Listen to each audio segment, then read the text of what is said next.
Hello dear students, welcome you all on my YouTube channel.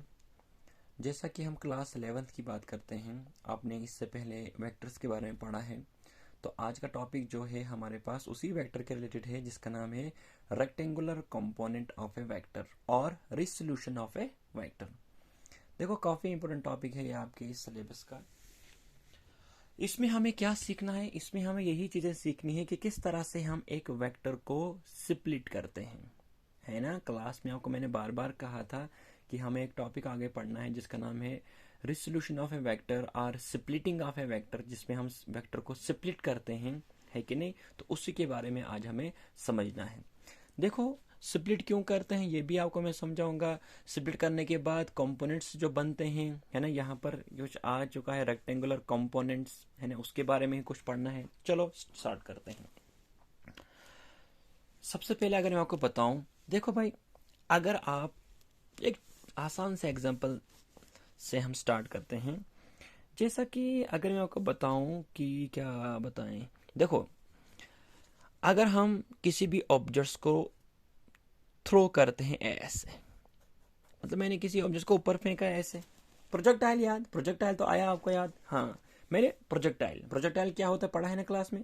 किसी भी object को अगर हम थ्रो करते हैं हवा में तो वो एक प्रोजेक्टाइल बन जाता है। चलो वही प्रोजेक्टाइल लो, मैंने एक ऑब्जेक्ट को ऊपर की तरफ फेंका। अब ये ऑब्जेक्ट को गया ऊपर, लेकिन इसकी पोजीशन अगर हमें देखनी होती है तो हम कोऑर्डिनेट सिस्टम का यूज करते हैं। अब थोड़ा मैं आपको बताऊंगा कि एक ऑब्जेक्ट मैंने ऊपर फेंक दिया तो फेंक दिया। अगर हम मतलब किसी भी ऑब्जेक्ट की पोजीशन को हम क्या कर सकते हैं, फाइंड आउट कर सकते हैं with the help of Cartesian coordinate, है कि नहीं। जहां रखिएगा आप, यहाँ पर मैंने क्या किया, मैंने एक ऑब्जेक्ट को ऊपर फेंका ऐसे, मतलब मैंने फोर्स लगाई इसको, यहाँ मैंने वेलोसिटी दे दी किसी ऑब्जेक्ट को ऊपर की ओर। तो अब अगर ये ऑब्जेक्ट गया ऊपर की ओर, तो अगर मैं बोलूंगा बताओ भाई कहाँ गया ऑब्जेक्ट, आप बताएंगे सर यहाँ पर था, उसके बाद सर यहाँ पहुंच गया, उसके बाद यहाँ पहुंच गया, उसके बाद चला गया ऊपर।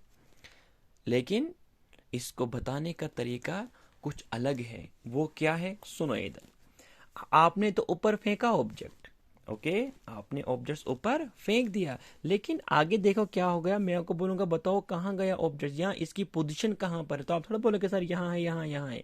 इसके लिए एक सिस्टम है जिसको हम लोग बोलते हैं कोऑर्डिनेट सिस्टम। तो चलिए हम क्या करते हैं, इस वेक्टर को मैं अगर कोऑर्डिनेट सिस्टम में रखता हूं, मतलब मैंने यहां पर क्या किया, मैंने यहां पर एक्स एक्सिस ड्रा की,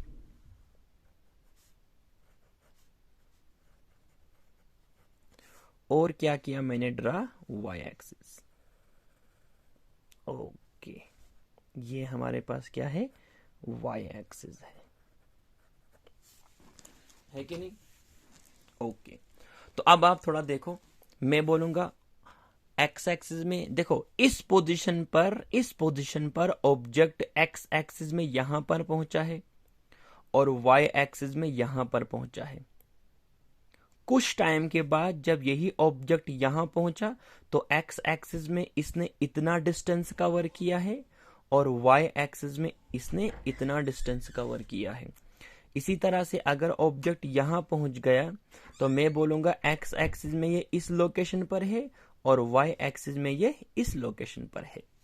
जैसे आपने प्रोजेक्टाइल में समझा है ये चीज, यहाँ बताने की जरूरत भी नहीं थी वैसे, लेकिन फिर भी आप सुनो कि हम लोग जब किसी भी ऑब्जेक्ट को हम थ्रो करते हैं तो वो किस तरह से अपनी पोजीशन चेंज करता है एक्स एक्सिस में और वाई एक्सिस में। उसकी पोजीशन को बताने के लिए हम इस कोऑर्डिनेट सिस्टम का क्या करते हैं, यूज करते हैं। ओके, उसके बाद देखो तो इधर देखो भाई, आपने ऑब्जेक्ट फेंका, आपने वेलोसिटी दे दी इसको यहाँ की ओर, है ना, मैंने वेलोसिटी रखी कितनी इसकी, v। लेकिन ये ऑब्जेक्ट, हाँ बताओ, ये ऑब्जेक्ट मूव कर रहा है, एक्स एक्सिस के कोऑर्डिनेट्स को भी ये चेंज करता है और वाई एक्सिस के कोऑर्डिनेट्स को भी ये क्या करता है, चेंज कर रहा है। बात आई समझ। तो इसके लिए मैं क्या करता हूं, मैं इस रिजल्टेंट वेक्टर, मतलब रिजल्टेंट वेक्टर में इसको कहूंगा। अभी क्यों कहूंगा, क्योंकि मैंने बेसिकली इसको वेलोसिटी यहीं की तरफ दी है, मैंने इसको यहां की तरफ वेलोसिटी नहीं दी है, मैंने इसको यहां की तरफ वेलोसिटी नहीं दी है। तो याद रखिए इस चीज को, मैंने जब इस ऑब्जेक्ट्स को ऊपर की तरफ फेंका तो ये एक्स एक्सिस को भी चेंज कर रहा है और वाई एक्सिस के कोऑर्डिनेट्स को भी चेंज कर रहा है। तो अब मैं क्या करूंगा, अगर मैं इसी वेक्टर को क्या करूंगा, स्प्लिट करता हूं, अगर मैं इसी वेक्टर के कंपोनेंट्स बनाऊंगा, लेकिन कंपोनेंट्स आप कैसे बनाओगे, इसके लिए आपको पहले क्या करना है, इसके लिए पहले आपको यहां पर एक परपेंडिकुलर ड्रा करना है, यहां से लेकर यहां तक, उसके बाद यहां से लेकर यहां तक। क्यों किया हमने ये परपेंडिकुलर ड्रा, सॉरी क्यों हमने ये रेक्टेंगल ड्रा किया, मतलब परपेंडिकुलर तो आप बताओगे क्योंकि हमने यहां से यहां परपेंडिकुलर ड्रा किया, यहां से यहां परपेंडिकुलर, ये एक रेक्टेंगल बन गया, इसलिए हमने इसको क्या बोलते हैं, रेक्टेंगुलर कंपोनेंट। अब आप कहोगे सर आपने क्यों ये ड्रा किया, क्यों, क्योंकि आपने बताया यहाँ पर ये पैरेललोग्राम भी है, पैरेललोग्राम के साथ साथ रेक्टेंगल भी है, तो पैरेललोग्राम का ला आपको याद आया। पैरेललोग्राम क्या कहता है, अगर हमारे पास ये दो वेक्टर्स हैं तो इसका डायगोनल क्या देगा, रिजल्टेंट देगा, तो यही तो है रिजल्टेंट वेक्टर, इसलिए हमने यहाँ पर इसको क्या ड्रा किया, एक रेक्टेंगुलर बनाया, यहाँ एक पैरेललोग्राम बनाया इसको। ओके, इसलिए हम इसको क्या बोलते हैं, rectangular components of A vector. देखो इस वेक्टर जिसका नाम है रिजल्टेंट वेक्टर v, मतलब रिजल्ट बेसिकली तो हमने इसको वहीं की तरफ फेंका ना। हाँ, अब मैं क्या करूंगा, मैंने एक वेक्टर एक इसका रिजल्टेंट वेक्टर का एक कंपोनेंट में ड्रा करूंगा यहां की तरफ एक्स एक्सिस में, और एक कंपोनेंट में ड्रा करूंगा वाई एक्सिस की तरफ। बात आई समझ। अगर मैं इसका नाम दूंगा o, इसका नाम दूंगा P, इसका नाम दूंगा Q, इसका नाम दूंगा R। अब मुझे यहां बताओ, बताओ OP क्या है। ये OP जो है और OR जो है, ये हैं रेक्टेंगुलर कंपोनेंट किसके, इस रिजल्टेंट वेक्टर V के। बात आई समझ। ये एक वेलोसिटी है ना, इसी वेलोसिटी के हमने क्या बनाए हैं, कंपोनेंट्स बनाए हैं। तो मैं क्यों ना, देखो ओपी, अब डायरेक्शन तो है इसकी वेक्टर, ये भी एक वेक्टर बनेगा। अब ये बताओ ओपी क्या है और ओ आर क्या है, आप बताएंगे सर ये रेक्टेंगुलर कंपोनेंट है किसके, वेक्टर के। लेकिन यहाँ कौन सा वेक्टर है, ये वाला वे वेक्टर। ओके, इस बात को नोट करेगा। तो ओपी और ओक्यू को मैं बोलूंगा ये रेक्टेंगुलर कंपोनेंट्स हैं किसके, इस वेक्टर वी के। ओके, हाँ, तो चलो अब आपको पता है कि अगर ये एक वेक्टर है तो इसमें डायरेक्शन भी होगी और मैग्नीट्यूड भी होगा। डायरेक्शन तो आप देख रहे हो कि इस कंपोनेंट की डायरेक्शन है कहाँ की तरफ, एक्स एक्सिस में, और इस वेक्टर की डायरेक्शन कहाँ, इस कंपोनेंट की डायरेक्शन कहाँ की तरफ है, वाई एक्सिस में। तो अब हमें फाइंड आउट क्या करना है, इस वेक्टर का मैग्नीट्यूड, मतलब ओपी का मैग्नीट्यूड कितना है और ओ आर का मैग्नीट्यूड कितना है। ओके, होप यहां तक आप लोगों की ये बात समझ में आ चुकी होगी। ओके, तो चलिए थोड़ा सा हम आगे चलते हैं। देखो बच्चों, याद रखिएगा आप एक चीज, जब हम किसी भी वेक्टर के बनाते हैं ना कंपोनेंट, याद रखना इस बात को। देखो ये मेरे पास कोई वेक्टर है, यहां पर है, एक दूसरे एग्जांपल दे रहा हूं मैं, ये है हमारे पास कोई वेक्टर f, मैं बोलूंगा बनाओ इसके कंपोनेंट्स। तो आप हमेशा कंपोनेंट हमेशा आपस में परपेंडिकुलर होते हैं। मतलब अगर आपने ये बनाया कंपोनेंट अलोंग एक्स एक्सिस, तो ये हमेशा होगा क्या, कंपोनेंट अलोंग वाई एक्सिस। मतलब ये और ये हमेशा होने चाहिए आपस में परपेंडिकुलर। क्यों, क्योंकि तभी हमारे पास ये रिजल्टेंट आ जाएगा। आप ऐसा नहीं करोगे, ये अगर हमारे पास कोई वेक्टर है तो आप एक कंपोनेंट यहां ड्रा करोगे, एक कंपोनेंट यहां ड्रा करोगे, तो बोलोगे सर ये रिजल्टेंट वेक्टर है, नो। बात आई समझ।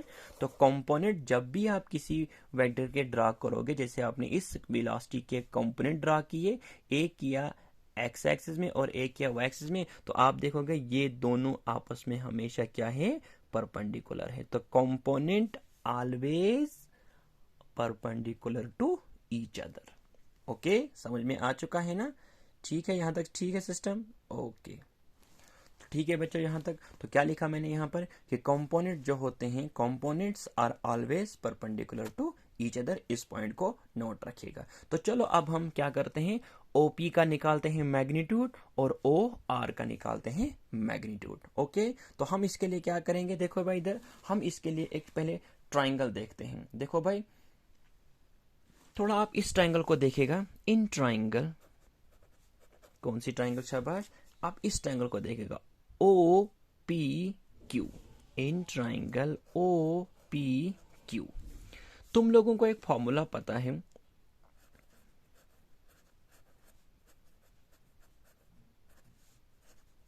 टेंथ से ये आप चीज़ें पढ़ के आ रहे हो, ये चीज़ क्या है, किस तरह से आप इसको याद रखते हो, ये आपको मैंने क्लास में भी बताया हुआ है। तो यहाँ पर मैं इस प्लेटफॉर्म पे ये चीज़ नहीं बताऊंगा जो आपको मैंने क्लास में कही है, ये चीज़ इसको आप कैसे याद रखते हो। ओके, तो ये आप कमेंट बॉक्स में बताइएगा कि आप किस तरह से आप इसको याद रखते हो, तो वो आप कमेंट करिएगा। और जब भी आप वीडियो देखते हो कम से कम इसको लाइक भी करिएगा।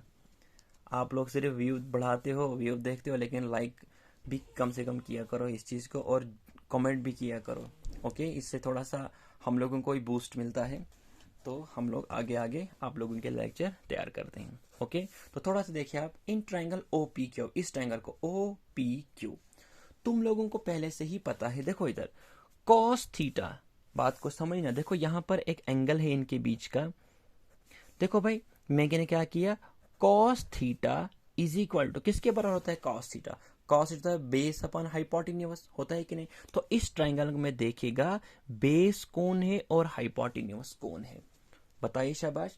इन triangle O P Q, O P Q, O P Q, बताओ इसमें बेस कौन है, शाबाश। इसमें बेस जो है ओ पी है, शाबाश। इसमें बेस जो है ओ पी है, और बताओ शाबाश, हाँ, बेस अपन हाइपोटेन्यूस कितना है, ओ क्यू। ओके, तो क्यों ना मैं लिखूंगा which implies cos theta is equal to, बोलो ओ पी कितना है, मैंने ओ पी ही रखा है इस वेक्टर का नाम इस तरह से। बताओ ओ क्यू कितना है, ओ क्यू हमारे पास क्या है, वी। तो बताओ ना फिर मेरे पास ओ पी कितना निकलेगा। आपने कहा सर ओ पी जो है वी कॉस ऑफ थीटा है, इस तरह से निकला इसका मैग्नीट्यूड। किसका मैग्नीट्यूड, ओ पी का magnitude, V cos of theta. Similarly okay, in triangle, शाबाश।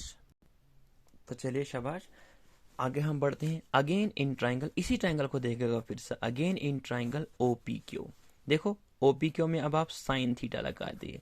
देखो साइन थीटा किसके बराबर होता है, साइन थीटा होता है perpendicular of hypotenuse. In triangle इसी ट्राइंगल परपेंडिकुलर कौन है, परपेंडिकुलर है हमारे पास कौन, साइन थीटा होता है परपेंडिकुलर अपन हाइपोटेन्यूस। परपेंडिकुलर कौन है, बोलो भाई, परपेंडिकुलर है पी क्यू, अपन हाइपोटेन्यूस कौन है, ओ क्यू। ओके, तो सिमिलरली क्यों ना मैं लिखूंगा इस तरह से, which implies sine theta is equal to, हमें तो पी क्यू की जरूरत ही नहीं है, हमें किसकी जरूरत है, ओ आर की जरूरत है। तो क्यों ना आप बताओगे पी क्यू जो है वो किसके पैरेलल है, ओ आर के पैरेलल है। तो क्यों ना मैं लिखूंगा पी क्यू की जगह क्या लिखूंगा मैं, O R upon O Q.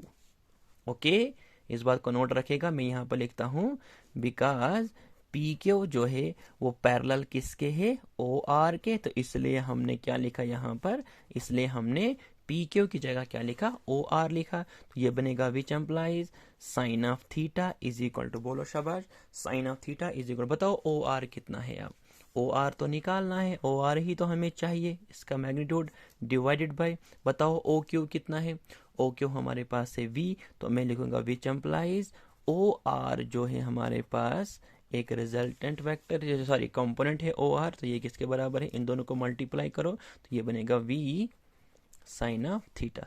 इस तरह से आप इस चीज को नोट रखिएगा। तो क्या ओपी निकला हमारे पास, शाबाश, कितना ओपी निकला मेरे पास, कितना निकला ओपी, आप बताइएगा वी। ओपी निकला हमारे पास कितना, वी कॉस ऑफ थीटा, और ओ आर कितना निकला, वी साइन ऑफ थीटा।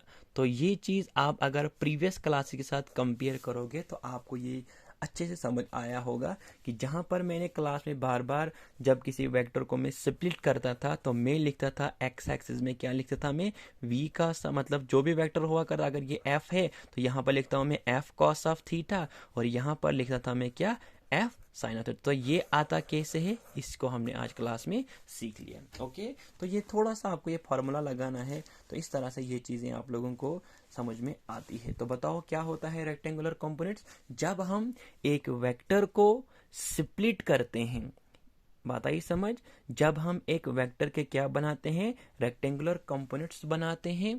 तो हम क्यों बनाते हैं, जब एक बॉडी क्या करती है, टू डायमेंशनल मोशन करती है, उस टाइम हम लोग क्या करते हैं, एक वेक्टर को क्या करते हैं, उसके स्प्लिट्स बनाते हैं। तो ये OP और OR क्या है यहाँ पर, आप कहेंगे सर ये रेक्टेंगुलर कंपोनेंट है, किसके, इस वेक्टर के। ओके, होप ये चीज आप लोगों को समझ में आई होगी। तो जहां पर ये समझ में नहीं आता होगा तो आप मुझे बता सकते हो, मैसेज कर सकते हो, मैं आप लोगों को ये चीज़ बताऊंगा, जिस भी बच्चे को कोई प्रॉब्लम होती है। लेकिन वीडियो कम से कम जब आप देखते हो तो उसको लाइक भी किया करो और शेयर भी किया करो। ओके ओके, फिर अल्लाह हाफिज़।